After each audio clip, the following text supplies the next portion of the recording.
I'm a ghost, and can I just say that I freaking love tacos? Hey friends, welcome back to another reaction video. I'm your host, Ghostslovetacos. Today I'm checking out, thanks to a few recommendations, Tom MacDonald's Not Alone spoken word. This is actually the second spoken word I'm going to be listening to. I listened to the first one, Anxiety, and that one definitely got me thinking. It got me in my feelings pretty big. It's crazy being able to relate with other people, especially hearing other people speak out loud that they're dealing with the same issues that you are, especially with anxiety, you know. I tend to just keep to myself, so it was nice hearing an artist that I actually idolize speak about having the same issues that I'm having inside. And again, everybody who commented, I appreciate you guys so much. That was very, very sweet of you guys. But with that being said, guys, let's just hop right into it. Made it. Hope this reaches all the people who cannot escape it. I was just like you. I was young like you. I was trying to numb the pain I was afraid of facing. I was trying to run away from the hurt. I didn't know what I would do if living felt any worse. I tried the pills and the therapy and none of it worked. I know it kills, but I want you to know that you ain't the first. Wow, that's powerful, guys. That whole all those first lines, very, very powerful. I think we can all relate to, maybe not all of us, I don't know, but I know I can. I know a lot of my viewers can.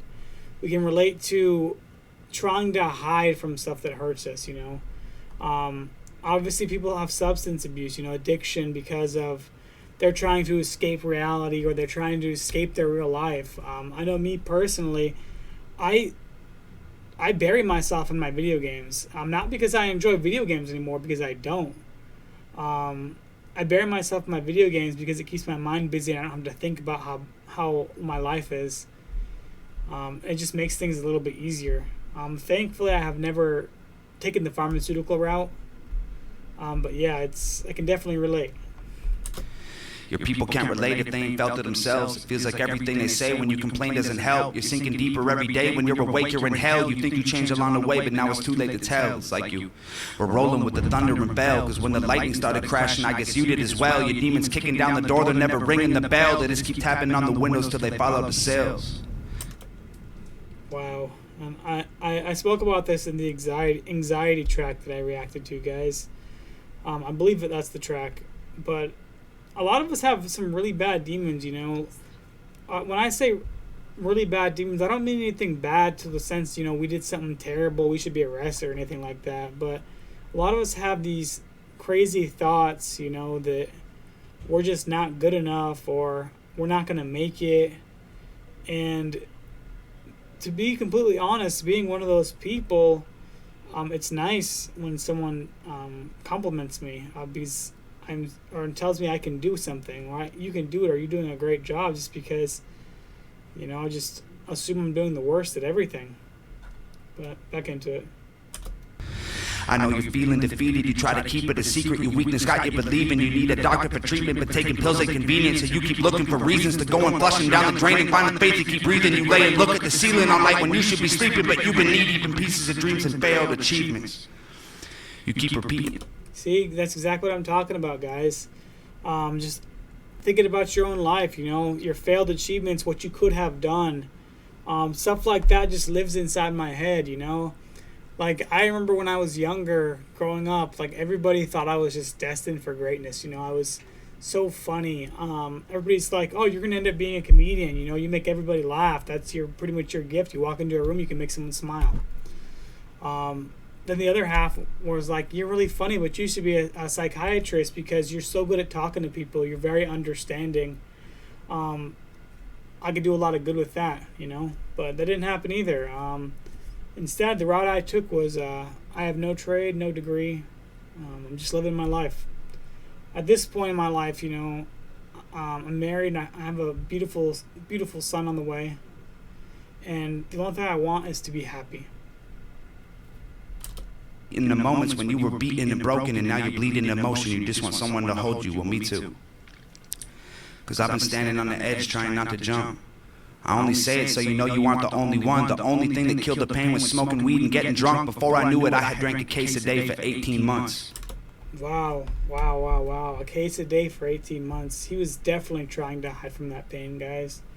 What's kind of funny is I actually feel like a lot of the time I feel like I was my father's pain because he's been an alcoholic my whole life. I haven't talked to him, and I had one brief conversation with him like 4 years ago. Before that, the last time I saw him, I think it was like 3 or 4, and he drank heavily. I think he got to the point where he was doing like a 32 pack a day or something like that.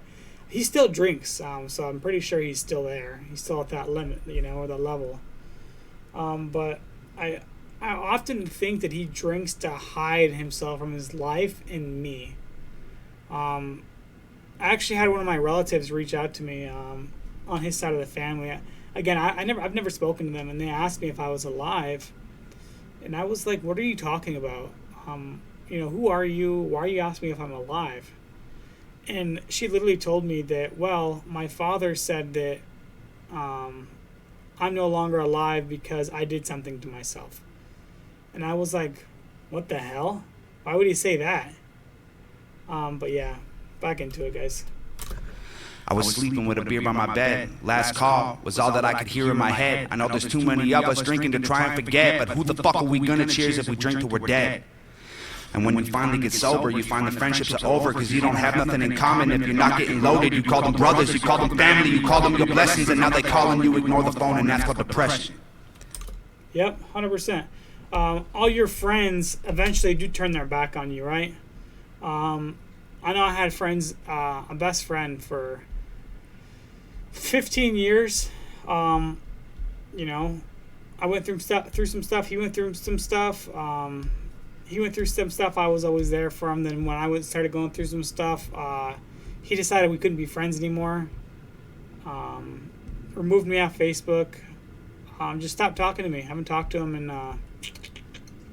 like 6 months now. But before that, it was like 2 years. Like, I asked him why he doesn't talk to me, and he just laughed and said, "Dude, you just don't get it." And I'm like, "No, I don't. Explain it to me."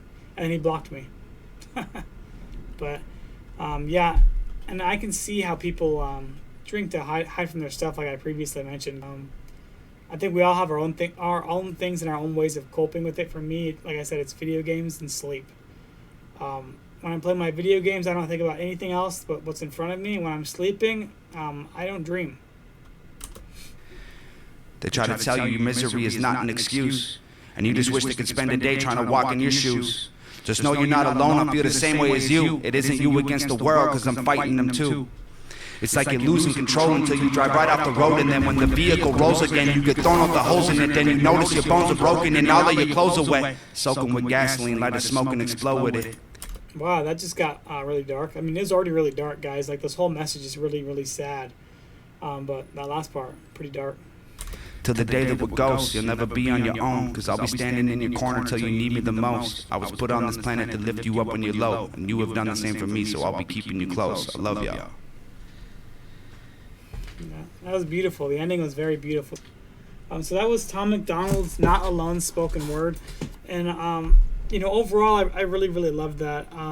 Obviously, I loved listening to music. I love listening to his music, but his spoken words kind of hit me much harder just because I can relate to them personally, like in my heart and my life. And it seems like Tom's the type of person I am. I don't leave my best friends. When you're going through stuff, I'm that guy that's there for you. I don't turn my back on you. I'll help you, and I'll never leave you. But yeah, with that being said, thank you for this recommendation. It did kind of put me in a little bit of a down mood, I'll be honest with you. I'm kind of feeling a little sad now because, hearing somebody else going through all these problems that I go through myself. It's nice hearing that I'm not alone, but at the same time, it just reminds me that I am dealing with all these problems, and it kind of sucks. But with that being said, if you guys have any other recommendations, spoken words, comedy shows, something funny, you want to troll me, whatever else, please comment it below, and I will totally check it out. If this is a recommendation, of course, I'm listening to it right now. But with that being said, if you did appreciate what I had to say, or if you did like watching my video, please hit that like button, subscribe, hit that silly bell notification. So that helps me tell you when I've uploaded a new video, because for some reason, that's a thing. But with that being said, you guys have a beautiful night. Peace.